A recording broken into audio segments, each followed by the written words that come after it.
Hi students, now on to 21st chapter பார்த்துட்ருக்கோம் health and diseases chapter. So last classல obesity and heart disease பார்த்தோம். So obesity எதனால் வருது, அதோட causes and risk factors என்னென்ன, அதே மாதிரி அந்த obesity நம்மளால் எப்படி ப்ரிவென்ட் பண்ண முடியும்னு பார்த்தோம். அதே மாதிரி heart disease அப்படின்னா என்ன, அது வந்துட்டு எதனால் வருது, அதோட symptoms என்ன, அதை எப்படி ப்ரிவென்ட் பண்ணலான்னு சொல்லிட்டு லாஸ்ட் கிளாஸில் பார்த்தோம்.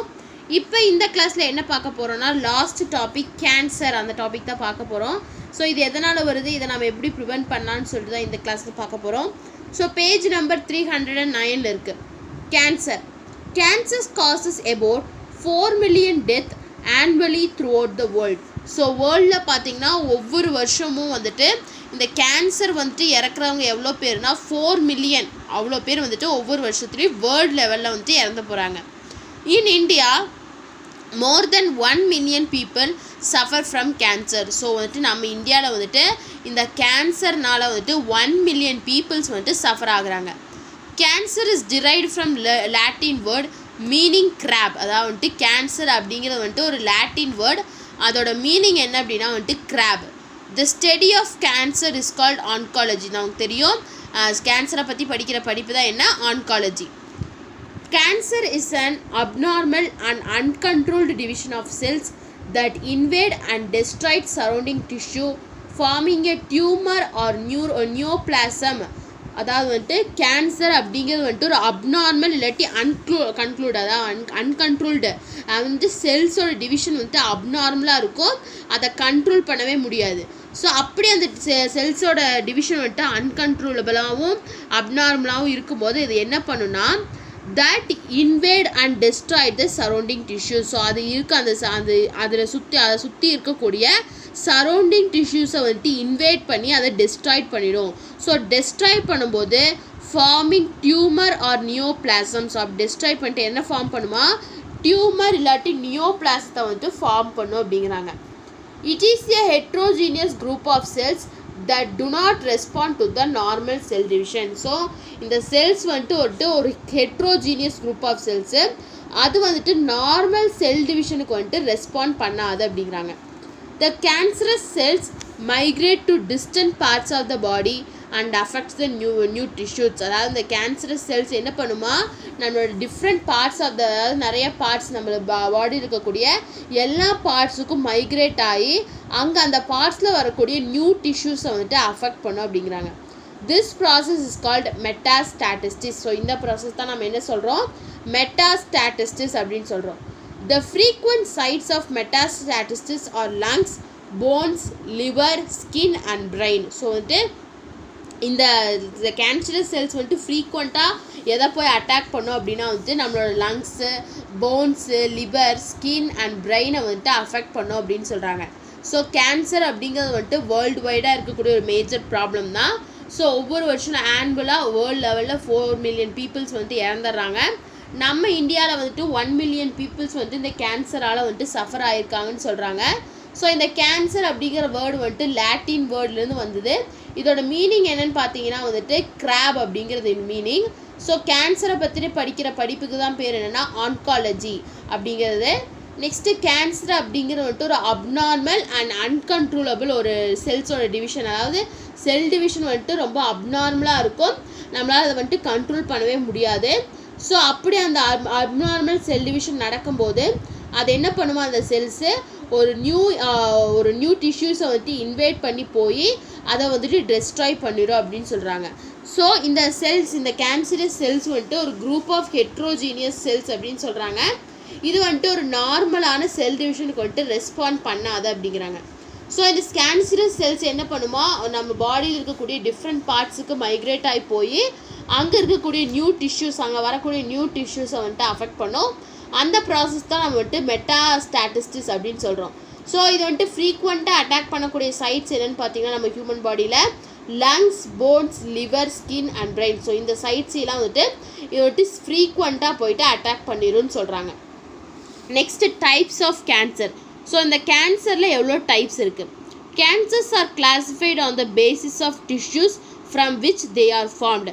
ஸோ கேன்சரை வந்துட்டு எப்படி கிளாஸிஃபை பண்ணுறாங்க, எதை பேஸ் பண்ணி கிளாஸிஃபை பண்ணுறாங்கன்னா அது பாடியில் இருக்கக்கூடிய எந்த டிஷ்யூலேருந்து அது ஃபார்ம் ஆகுது அப்படிங்கிறத பேஸ் பண்ணி கேன்சரை வந்துட்டு கிளாஸிஃபை பண்ணுறாங்க. கார்சினோம்ஸ் அண்ட் ஸ்கேரோம்ஸ் அப்படின்னு சொல்லிட்டு கிளாஸிஃபை பண்ணுறாங்க.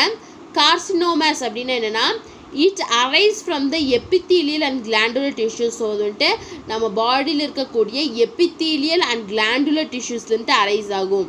தே include cancers of skin, lungs, stomach and brain. So வந்துட்டு இதில் வந்துட்டு இந்த கேன்சர் இந்த டைப்பில் வந்துட்டு என்ன கேன்சர் இன்க்ளூட் ஆகும்னா skin cancer, lung cancer, stomach and brain எல்லாமே இதில் வந்துட்டு இன்க்ளூட் ஆகும் அப்படிங்கிறாங்க. about 85% of the tumors are carcinomas. அதாவது வந்துட்டு 85% of cancer என்ன இந்த கார்சினோமஸ் தான் அப்படின்னு சொல்கிறாங்க. இதனால தான் வரும் அப்படிங்கிறாங்க.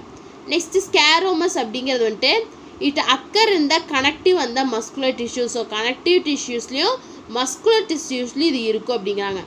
they include the cancer of bones, cartilage, tendons, adipose tissues and muscles. So connective and muscle டிஷ்யூன்னு பார்க்கும்போது எங்கெங்கே இருக்கும் இந்த கேன்சர் போன்ஸில், கார்டிலேஜில், டெண்டான்ஸில், அடிப்போஸ் டிஷ்யூ அண்ட் மசில்ஸ்லாம் இருக்குங்கிறாங்க. These form 1% of all tumours. அதாவது வந்துட்டு இதுதான் வந்துட்டு 1%, அதாவது கேன்சரில் 1% வந்துட்டு இதுதான் வந்துட்டு ஃபார்ம் பண்ணுது அப்படிங்கிறாங்க. என்னது sarcomas. Next leukaemia are characterised by and increase in the formation of white blood cells in the bone marrow and lymph nodes. அதாவது வந்துட்டு லுக்கீமியா அப்படிங்கிறது வந்துட்டு நம்ம ஒயிட் பிளட் செல்ஸ் வந்துட்டு அதிகமாக ஃபார்ம் ஆகும். எங்கே அப்படின்னா போன் மேரோலையும் லிம்ப் நோட்ஸ்லையும். Leukaemia are called blood cancer. So leukaemia தான் நம்ம என்ன சொல்கிறோம் பிளட் கேன்சர் அப்படின்னு சொல்கிறோம். Most common type of cancer which also affect children below 15 years of age. So childrens below 15 years of ஏஜுக்கு இருக்கிற குழந்தைகளை கூட இந்த பிளட் கேன்சர் வந்துட்டு அஃபெக்ட் பண்ணும். ஸோ இது வந்துட்டு ஒரு காமன் டைப் ஆஃப் கேன்சர் அப்படின்னு சொல்கிறாங்க. ஸோ டைப்ஸ் ஆஃப் கேன்சர்னு பார்க்கும்போது 3 இருக்குது. கார்சினோமஸ், ஸ்கேரோமஸ் அண்ட் லுக்கிமியா. ஸோ கார்சினோமஸ் அப்படிங்கிறது வந்துட்டு எந்த டிஷ்யூஸில் ஃபார்ம் ஆகும்னா எபித்தீலியல் அண்ட் கிளாண்டுலர் டிஷ்யூஸில் ஃபார்ம் ஆகும். ஸ்கேரோமஸ் சார்கோமஸ் அப்படிங்கிறது வந்துட்டு கனெக்டிவ் அண்ட் மஸ்குலர் டிஷ்யூஸில் ஃபார்ம் ஆகும். லுக்கிமியா அப்படிங்கிறது வந்துட்டு ஒயிட் பிளட் செல்ஸோட ஃபார்மேஷன் வந்துட்டு போன் மேரோவில் வந்துட்டு அதிகமாக இருக்கும். ஸோ அதைத்தான் நம்ம என்ன சொல்கிறோம் அப்படின்னா இந்த லுக்கிமியான்னு சொல்கிறோம். ஸோ அதுக்கு இன்னொரு பேர் என்னென்னு பார்த்தீங்கன்னா பிளட் கேன்சர். இது வந்துட்டு ரொம்ப common type of cancer. Childrens below the age of 15 years இருக்கக்கூடிய சில்ட்ரன்ஸுக்கு கூட இது வரும் அப்படின்னு சொல்கிறாங்க. இதான் வந்துட்டு டைப்ஸ் ஆஃப் கேன்சர்ஸில் இருக்கக்கூடிய 3 types. Next carcinogenic agents. Cancer causing agents are called carcinogens. So எந்தெந்த திங்ஸ் வந்துட்டு கேன்சரை காஸ் பண்ணுதோ அதைத்தான் நம்ம என்ன சொல்கிறோம் அப்படின்னா கார்சினோஜென்ஸ் அப்படின்னு சொல்கிறோம். They hour physical, chemical agents, ionising radiations and biological agents. So அதில் வந்து என்னென்ன இருக்குது ஃபிசிக்கல் இருக்குது, கெமிக்கல் ஏஜென்ட்ஸ் இருக்குது, அயனைசிங் ரேடியேஷன்ஸ் இருக்குது, அதே மாதிரி பயாலஜிக்கல் ஏஜென்ட்ஸும் இருக்குது. Physical irritant, heavy smoking causes lung cancer and cancers of the oral cavity, pharynx and the larynx. So வந்துட்டு நம்ம ஹெவியாக வந்துட்டு ஸ்மோக் பண்ணிகிட்டே இருந்தோம் அப்படின்னா நமக்கு லங் கேன்சர்ஸ் வரக்கு சான்சஸ் இருக்குது. இல்லாட்டி ஓரல் கேவிட்டி அதாவது மவுத் cancer and fairings and larynx cancer கூட வரலாம் அப்படிங்கிறாங்க. Beetle and tobacco chewing causes oral cancer. அதாவது வந்துட்டு ரொம்ப வெத்தலை போட்டுக்கிட்டே இருப்பாங்க. ஸோ அந்த வெத்தலை போடுறது இல்லாட்டி டொபாக்கோ வந்துட்டு நம்ம சூ பண்ணுறது மூலிமா நமக்கு வந்துட்டு மவுத் கேன்சர் வரும். Excessive exposure to sunlight May cos skin cancer. So நம்ம அதிக நேரம் சன்லைட்டில் வந்துட்டு நம்மளோட ஸ்கின்னை வந்துட்டு எக்ஸ்போஸ் பண்ணுறோம் அப்படின்னா அது வந்துட்டு ஸ்கின் கேன்சரை காஸ் பண்ணும் அப்படிங்கிறாங்க. ஸோ இதான் வந்துட்டு ஃபிசிக்கல் இரிட்டன்ட். நெக்ஸ்ட்டு கெமிக்கல் ஏஜென்ட்ஸ்னு பார்க்கும்போது nicotine, caffeine, products of combustion of coal and oil, pesticides, asbestos, nickel, certain dyes and artificial sweetness induce cancer. So இது எல்லாமே வந்துட்டு கேன்சரை வந்துட்டு இன்டியூஸ் பண்ணும் அப்படிங்கிறாங்க. அதாவது நிக்கோட்டின் சப்ஸ்டன்ஸ், நம்ம எடுத்துக்கக்கூடிய கெஃபைன் சப்ஸ்டன்ஸ், அதாவது காஃபி, டீ, அதே மாதிரி வந்துட்டு இந்த ப்ராடக்ட்ஸ் அந்த கம்பஷன் அந்த கோலு ஆயிலு கம்பஸ்ட் ஆக முடியுமா அதுலேருந்து வரக்கூடிய ப்ராடக்ட்ஸ், பெஸ்டிசைட்ஸ், நிக்கல், ஸோ இந்த மாதிரி இருக்கக்கூடியதும் வந்துட்டு கேன்சரை வந்துட்டு இன்டியூஸ் பண்ணும் அப்படிங்கிறாங்க. நெக்ஸ்ட்டு ரேடியேஷன்ஸ் நமக்கு எல்லாம் தெரியும். Ionizing radiations like X-rays, gamma rays, radioactive substances and non-ionizing radiations like UV rays cause DNA damage leading to cancer.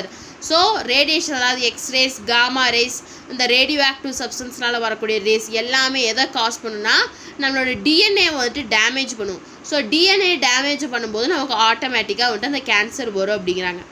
Next biological ஏஜென்ட்ஸ்னு பார்க்கும்போது வைரஸஸ் அதான் சொல்கிறாங்க cancer causing viruses are called oncogenic viruses. So எந்தெந்த viruses வந்துட்டு கேன்சரை cos பண்ணுதோ அதை தான் நம்ம என்ன சொல்கிறோம் ஆன்கோஜெனிக் வைரஸ் அப்படின்னு சொல்கிறோம். ஸோ கார்சினோஜெனிக் ஏஜென்ட்ஸ்னு பார்க்கும்போது physical irritant chemical agents and radiations biological agents. So physical இரிட்டன்ட்னு பார்க்கும்போது ஹெவியாக ஸ்மோக் பண்ணுறது இல்லாட்டி அந்த பெட்டர் லீஃபை போட்டு சூவ் பண்ணுறது இல்லாட்டி டொபாக்கோ சூவ் பண்ணுறதுனால மெயினாக வந்துட்டு மவுத் கேன்சர் வரும் அப்படிங்கிறாங்க. கெமிக்கல் ஏஜென்ட்ஸ்னு பார்க்கும்போது கெஃபைன் ப்ராடக்ட்ஸ் நிக்கோட்டின் அந்த மாதிரி இருக்கக்கூடிய ப்ராடக்ட்ஸ் நம்ம அதிகமாக எடுத்துக்கும் போது நமக்கு அது வந்துட்டு கேன்சர் இன்டியூஸ் பண்ணும். ரேடியேஷன்ஸ் பார்க்கும்போது நமக்கு எல்லாத்துக்கும் தெரியும் அந்த காமனாக எக்ஸ்ரேஸ் காமா ரேஸ் இதனாலே வந்துட்டு அதில் நம்ம ஹையாக வந்துட்டு எக்ஸ்போஸ் ஆகிறோம் அப்படின்னாலும் அந்த ரேடியேஷனில் எக்ஸ்போஸ் ஆகிறோம் அப்படின்னாலும் அது வந்துட்டு நம்ம டிஎன்ஏ வந்துட்டு டேமேஜ் பண்ணும். ஸோ டிஎன்ஏ டேமேஜ் பண்ணுறது மூலிமா நமக்கு ஆட்டோமேட்டிக்காக அந்த கேன்சர் வந்துட்டு வந்துருங்கிறாங்க. பயாலஜிக்கல் ஏஜென்ட்ஸ்னு பார்க்கும்போது வைரஸஸ் வந்துட்டு இந்த கேன்சரை வந்துட்டு காஸ் பண்ணும். எந்தெந்த வைரஸஸ் வந்துட்டு கேன்சரை காஸ் பண்ணுதோ அதை தான் நம்ம வந்துட்டு ஆன்கோஜெனிக் வைரஸஸ் அப்படின்னு சொல்கிறோம். Next treatment of cancer. So இந்த கேன்சருக்கு ட்ரீட்மெண்ட் என்னென்ன அப்படின்னா the treatment of cancer involves the following method. So இந்த கேன்சர் ட்ரீட்மெண்ட்டில் என்னென்ன மெத்தட்ஸ் இருக்குது அப்படின்னா first one is surgery. Tumours are removed by surgery to prevent further spread of cancer cells. So எந்த ஆர்கன்ஸ் வந்துட்டு அந்த கேன்சர்னால் அஃபெக்ட் ஆகிருக்கோ அதை சர்ஜரி மூலிமா ரிமூவ் பண்ணிடுவாங்க. ஸோ அப்படி ரிமூவ் பண்ணுறதுனால அது தவிர மற்ற எந்த ஆர்கன்ஸும் வந்துட்டு எந்த ஆர்கன்ஸுக்கும் அந்த கேன்சர் செல்ஸ் வந்துட்டு ஸ்ப்ரெட் ஆகாமல் பார்க்கலாம். இது first one. Next radiation therapy அப்படின்னா வந்துட்டு ரேடியேஷன்ஸை கொடுப்பாங்க. அதாவது என்னென்னா tumour cells are irradiated by lethal doses of radiation while protecting the surround normal cells. So வந்துட்டு நமக்கு வந்துட்டு ரேடியேஷனை வந்துட்டு நம்மளை வந்து ரேடியேஷன் எக்ஸ்போஷர் பண்ணுவாங்க. ஸோ அப்படி எக்ஸ்போஷர் பண்ணும்போது அந்த கேன்சர் காசிங் செல்ஸ் வந்துட்டு சரௌண்டிங் செல்ஸை வந்துட்டு அப்புறம் போய் இன்வேட் பண்ணாமல் அது டெஸ்ட்ராய் பண்ணாமல் நம்மளால் ப்ரொடெக்ட் பண்ண முடியும். தான் வந்துட்டு ரேடியேஷன் தெரப்பி. நெக்ஸ்ட்டு கீமோதெரப்பின்னு பார்க்கும்போது it involves administration of anti-cancerous drugs which prevent the cell division and are used to kill cancer cells. So வந்துட்டு இது என்ன பண்ணுன்னா இந்த கீமோதெரப்பியில் இந்த ஆன்டி கேன்சரியஸ் செல்ஸ் வந்துட்டு அந்த அட்மினிஸ்ட்ரேஷனில் இன்வால்வ் ஆகி அந்த செல்லை வந்துட்டு டிவைட் பண்ண விடாமல் தடுத்து அதை அந்த செல்ஸ் அந்த கேன்சர் காசிங் செல்ஸை வந்துட்டு கில் பண்ணிடும் அப்படிங்கிறாங்க. ஸோ இதான் வந்துட்டு கீமோதெரப்பி. நெக்ஸ்ட்டு இம்யூனோதெரப்பி அப்படின்னா என்னென்னா biological response modifiers like interferons are used to activate the immune system and help in destroying the tumors. So biological response தான் ஒரு மாடிஃபையர்ஸ் அதாவது வந்துட்டு இன்டர்ஃபெரான்ஸை வந்துட்டு நம்மளோட இம்யூன் சிஸ்டத்தை ஆக்டிவேட் பண்ணுறதுக்கு வந்துட்டு யூஸ் பண்ணுவாங்க.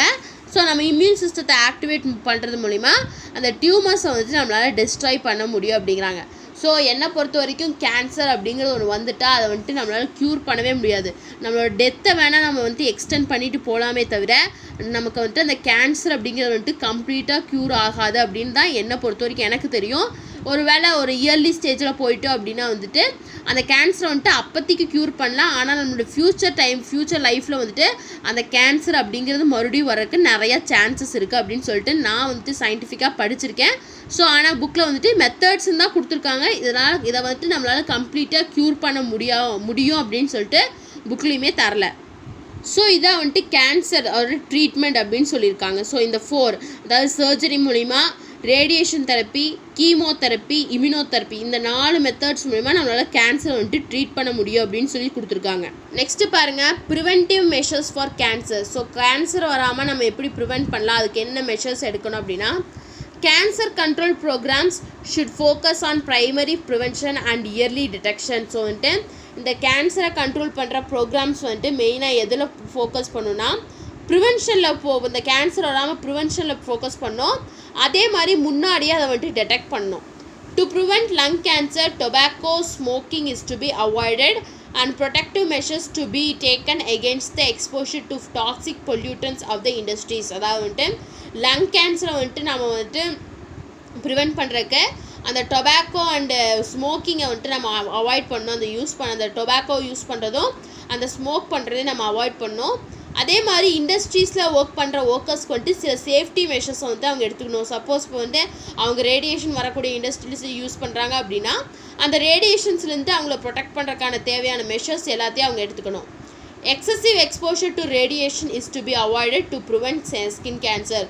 ஸோ ஏதாவது ரேடியேஷன் எக்ஸசிவாக எக்ஸ்போஷர் ஆகிறதுக்கு அந்த ரேடியேஷன் எக்ஸ்போஷர் ஆகிறதுக்கு வந்துட்டு அதை அவாய்ட் பண்ணணும். ஸோ அதை அவாய்ட் பண்ணுறது மூலிமா நம்மளால் ஸ்கின் கேன்சரை வந்துட்டு ப்ரிவெண்ட் பண்ண முடியும் அப்படிங்கிறாங்க. So these are the preventive measures for cancer. Next disease என்னென்னா எய்ட்ஸ். எல்லாத்துக்கும் தெரிஞ்சிருக்கும்.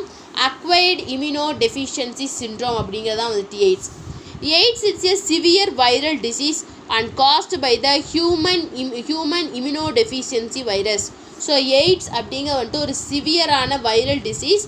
இது எதனால் வருதுன்னா ஹெச்ஐவி, அதாவது ஹியூமன் இம்யூனோ டெஃபிஷியன்சி வைரஸ், அதனால் வருது. It is a condition in which immune system fails and suppress the body's disease fighting mechanism. So இப்படி இந்த எய்ட்ஸில் என்ன ஆகுனா, it is a condition in which immune system, நம்ம பாடியில் இருக்கக்கூடிய இம்யூன் சிஸ்டம் வந்துட்டு ஃபெயில் ஆகிட்டு நம்மளோட பாடியில் இருக்கக்கூடிய டிசீஸ் ஃபைட்டிங் மெக்கானிசத்தை வந்துட்டு சப்ரஸ் பண்ணிடும். They attack lymphocytes and affected the affected individual is prone to infectious diseases. So இந்த ஹெச்ஐவி என்ன பண்ணுவோம், இந்த வைரஸ் நம்மளோட பாடியில் இருக்கக்கூடிய லிம்போசைட்ஸை அஃபெக்ட் பண்ணி அந்த பர்சனை எப்படி அஃபெக்ட் பண்ணுமா, சீக்கிரமாக இன்ஃபெக்டிஷியஸ் டிசீசஸ் வரக்கு அந்த பர்சனை வந்துட்டு அஃபெக்ட் பண்ணும் அப்படின்னு சொல்கிறாங்க. ஸோ இது எப்படி டிரான்ஸ்மிட் ஆகுது, transmission of HIV. AIDS virus has been found in urine, tears, saliva, breast milk and vaginal secretion. So இந்த ஹெச்ஐவி இந்த வைரஸ் வந்துட்டு எதில் இருக்குன்னா யூரினில் நம்ம விடக்கூடிய கண்ணீரில், சலைவாவில், பிரெஸ்ட் மில்கில், இல்லை வேஜினல் செக்ரேஷன். ஸோ இந்த பிளேசஸில் வந்துட்டு இந்த எய்ட்ஸோட வைரஸ் வந்துட்டு இருக்கும். The virus is transmitted by an infected patient who comes in contact with the blood of a healthy person. So இந்த வைரஸ் வந்துட்டு எப்படி டிரான்ஸ்மிட் ஆகும் அப்படின்னா, இன்ஃபெக்டட் பர்சன்லேருந்து யாராச்சும் பிளட் மூலயமா அவங்க கூட கான்டாக்டுக்கு வராங்க. சப்போஸ் வந்துட்டு ஒரு இன்ஃபெக்டட் பர்சன் இருக்காங்க, ஒரு ஹெல்த்தி பர்சன் இருக்காங்கன்னா, இப்போ அந்த ஹெல்த்தி பர்சனுக்கு ஏதாச்சும் அர்ஜென்ட்டாக பிளட் தேவைப்படுது. இந்த இன்ஃபெக்டட் பர்சனுக்கு நமக்கு இந்த ப்ராப்ளம் இருக்குதுன்னு தெரியாமல் போயிட்டு அவங்க பிளட் கொடுத்துட்றாங்க. அதை வந்துட்டு அந்த ஹெல்த்தி பர்சனுக்கு கொடுக்கும்போது அவங்களுக்கும் வந்துட்டு இந்த ப்ராப்ளம் வந்து இந்த ஹெச்ஐவி வந்துட்டு அவங்களுக்கு டிரான்ஸ்மிட் ஆயிடும். HIV and AIDS is not transmitted by touch or any physical contact. So இந்த HIV இல்லை எய்ட்ஸ் அப்படிங்கிறது வந்து எப்படி டிரான்ஸ்மிட் ஆகாதுன்னு ஒருத்தர் தொடரனாலையும் ஃபிசிக்கல் கான்டாக்ட்னாலையும் டிரான்ஸ்மிட் ஆகாது. It's spread to the contact of body fluids or blood. இது எப்படி ஸ்ப்ரெட் ஆகுமா, ஒருத்தரோட பாடி ஃப்ளூயிட்ஸ் மூலியமாகவும் பிளட்டு மூலியமாகவும் இது transmit ஆகுங்கிறாங்க. HIV is transmitted generally by sexual contact with the infected person, use of contaminated needles or syringes, especially in case of intravenous drug abuses. So இந்த HIV வந்துட்டு first வந்துட்டு ஒரு infected persons கிட்ட sexual contact வச்சுக்கிறனால transmit ஆகும். அதே மாதிரி கண்டாமினேட்டான நீடில்ஸையும் சிரஞ்சையும் use பண்ணும்போதும் இந்த ஹெச்ஐவி வந்துட்டு டிரான்ஸ்மிட் ஆகும். By transfusion of contaminated or infected blood or blood products. So இவங்களுக்கு வந்துட்டு ஹெச்ஐவி இருக்குதுன்னு தெரியாமையே அந்த பிளட்டை வந்துட்டு இன்னொருத்தருக்கு வந்துட்டு டிரான்ஸ்ஃபியூஸ் பண்ணுறது மூலயமாவும் இது வந்துட்டு டிரான்ஸ்மிட் ஆகும். From infected mother to her child through placenta. So suppose ஒரு மதருக்கு வந்துட்டு இந்த ஹெச்ஐவி இருக்குது அப்படின்னா அந்த சைல்டுக்கு எப்படி வந்துட்டு அது வந்துட்டு டிரான்ஸ்மிட் ஆகும்னா அந்த பிளசண்டா மூலயமா டிரான்ஸ்மிட் ஆகும் அப்படின்னு சொல்கிறாங்க. ஸோ இப்படி தான் வந்துட்டு இந்த ஹெச்ஐவி வந்துட்டு டிரான்ஸ்மிட் ஆகுது. ஸோ இதோட சிம்டம்ஸ் என்ன, இதோட ட்ரீட்மெண்ட் என்ன அப்படின்னா, symptoms infected individuals become immunodeficient. So வந்துட்டு யாருக்கு இந்த ப்ராப்ளம் இருக்கோ அவங்க வந்துட்டு இம்யூனோடெஃபிஷியன்ஸ், அதாவது இம்யூன் சிஸ்டம் வந்துட்டு ரொம்பவே வீக் ஆயிரும். The person becomes more susceptible to viral, bacterial, protozoal and fungal infection. So அந்த பர்சன் வந்துட்டு இந்த டிசீஸ் வந்த பர்சன் வந்துட்டு ஈஸியாக வந்துட்டு இதாகிடுவாங்க. என்ன ஆகிடுவாங்கன்னா சஸ்பெக்டபிள், ஈஸியாக வந்துட்டு அவங்கள ஈஸியாக வந்துட்டு இந்த வைரல், பாக்டீரியல் இன்ஃபெக்ஷன்லாம் வந்துட்டு அஃபெக்ட் பண்ணிடும். Swelling of lymph nodes, damage to the brain, loss of memory, lack of appetite and weight loss, fever, chronic diarrhea, cough, lethargy, pharyngitis, nausea and headache. So வந்துட்டு இவங்களுக்கு என்னென்ன இருக்குன்னா அவங்களோட லிம்ப் நோட்ஸ் ஆகும், அவங்க brain damage ஆகும், அவங்க மெமரியை வந்துட்டு இழந்துருவாங்க. அதே மாதிரி அப்பிடைட் இருக்காது, பசி இருக்காது, வெயிட் லாஸ் இருக்கும், ஃபீவர் இருக்கும், அடிக்கடி இந்த சளி, இருமல் எல்லாமே வந்துடும். இது எல்லாமே வந்துட்டு இந்த எய்ட்ஸோட சிம்டம்ஸ் அப்படின்னு சொல்கிறாங்க. இதை வந்துட்டு எப்படி டயக்னோஸ் பண்ணுவாங்க அப்படின்னா 2 டெஸ்ட் நம்ம வந்துட்டு சின்ன வயசுலேருந்து படிக்கிறது என்னென்னா the presence of HIV virus can be confirmed by the Western blot analysis or enzyme linked immunosorbent assay, அதாவது ELISA. ஸோ இந்த ELISA டெஸ்ட் மூலயமா தான் ஒருத்தருக்கு வந்துட்டு இந்த ஹெச்ஐவி அப்படி இந்த வைரஸ் இருக்குது அப்படிங்கிறத வந்துட்டு நம்மளால் கன்ஃபார்ம் பண்ண முடியும். நெக்ஸ்ட் இதோட ட்ரீட்மெண்ட் என்ன அப்படின்னா antiretroviral drugs and immunostimulative therapy can prolong the life of the infected person. So இங்கே என்ன கொடுத்துருக்காங்கன்னா அந்த இன்ஃபெக்டட் பர்சனை வந்துட்டு நம்மளால் கம்ப்ளீட்டாக க்யூர் பண்ண முடியாது, அவங்களோட லைஃப்பை வேணால் நம்மளால் ப்ரொலாங் பண்ண முடியும், அவங்க டெத்தை வேணால் நம்மளால் தள்ளி போட முடியுமே தவிர அவங்களோட டெத்துன்ட்டு அவங்கள நம்மளால் கம்ப்ளீட்டாக வந்துட்டு அவங்கள காப்பாற்ற முடியாது அப்படின்னு சொல்கிறாங்க. ஸோ அஃபெக்டட் பர்சன்ஸ்க்கு என்ன கொடுப்பாங்கன்னா ஆன்டி ரெட்ரோவைரல் ட்ரக்ஸ் கொடுப்பாங்க, அதாவது மெடிசன்ஸ் மாதிரி கொடுப்பாங்கன்னு சொல்கிறாங்க. ஸோ இதான் வந்துட்டு treatment.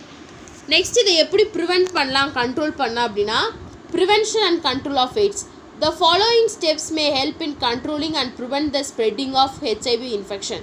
Screening of blood from the blood banks for HIV before transfusion.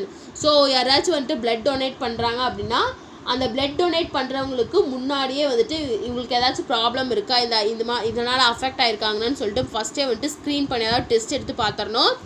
Ensuring the use of disposable needles and syringes in hospitals and clinics. அதாவது வந்துட்டு ஹாஸ்பிட்டல்ஸ் அண்ட் கிளினிக்ஸில் வந்துட்டு அந்த டிஸ்போசபிள் நீடில்ஸையும் சிரஞ்சஸையும் வந்துட்டு யூஸ் பண்ணக்கூடாது. Advocating safe sex and advantages using condoms. Creating awareness campaign and educating people on the consequence of the AIDS. Preparation. Persons with HIV and AIDS should not be isolated from the family and the society. So யார் வந்துட்டு யாருக்கெலாம் இந்த HIV AIDS அந்த இது இருக்கோ அவங்க வந்துட்டு அந்த family மெம்பர்ஸ்னால தனிமைப்படுத்தக்கூடாது, அவங்களும் ஒரு ஃபேமிலி மெம்பர்ஸில் ஒருத்தவங்களாக தான் இருக்கணும், அவங்கள வந்துட்டு தனி ஐசோலேட் பண்ணக்கூடாது. அதே மாதிரி நிறைய அவேர்னஸ் எல்லாம் க்ரியேட் பண்ணும் பீப்புள்ஸுக்கு நடுவில் அவேர்னஸ், அதாவது இந்த ப்ராப்ளம்லாம் இருக்குது நீங்கள் இப்படிலாம் இருக்கணும்னு சொல்லிட்டு அந்த அவேர்னஸை க்ரியேட் பண்ணும் அப்படின்னு சொல்கிறாங்க. ஸோ இது மூலயமா நம்மளால் வந்துட்டு இந்த ஹெச்ஐவி வந்துட்டு நம்மளால் கண்ட்ரோல் பண்ண முடியும். இதான் வந்துட்டு ப்ரிவென்டிவ் மெஷர்ஸ்னு சொல்லியிருக்காங்க. ஸோ இதோட வந்துட்டு இந்த சாப்டர் வந்துட்டு முடியுது. ஸோ இன்றைக்கி கிளாஸில் வந்துட்டு 2 டாபிக் பார்த்தோம். ஸோ கேன்சர்னால் என்ன, அதில் இருக்கக்கூடிய டைப்ஸ் என்ன, அதை எப்படி ப்ரிவென்ட் பண்ணலாம் அப்படின்னு சொல்லிட்டு பார்த்தோம். அதே மாதிரி எய்ட்ஸ் அப்படிங்கிறது என்ன, அது எப்படி வந்துட்டு டிரான்ஸ்மிட் ஆகுது, அதோட சிம்டம்ஸ் என்ன, அதை எப்படி ட்ரீட் பண்ணலாம், அதை எப்படி ப்ரிவென்ட் பண்ணி கண்ட்ரோல் பண்ண முடியும் அப்படின்னு சொல்லி பார்த்தோம். ஸோ உங்களுக்கு இந்த வீடியோ கிளாஸில் ஏதாச்சும் டவுட் இருந்தால் இல்லை இந்த சாப்டரில் ஏதாச்சும் டவுட் இருந்தால் கமெண்ட் பண்ணுங்கள். இந்த வீடியோ கிளாஸ் பிடிச்சிருந்தா லைக் பண்ணுங்கள், ஷேர் பண்ணுங்கள், சப்ஸ்கிரைப் பண்ணுங்கள். தேங்க்யூ.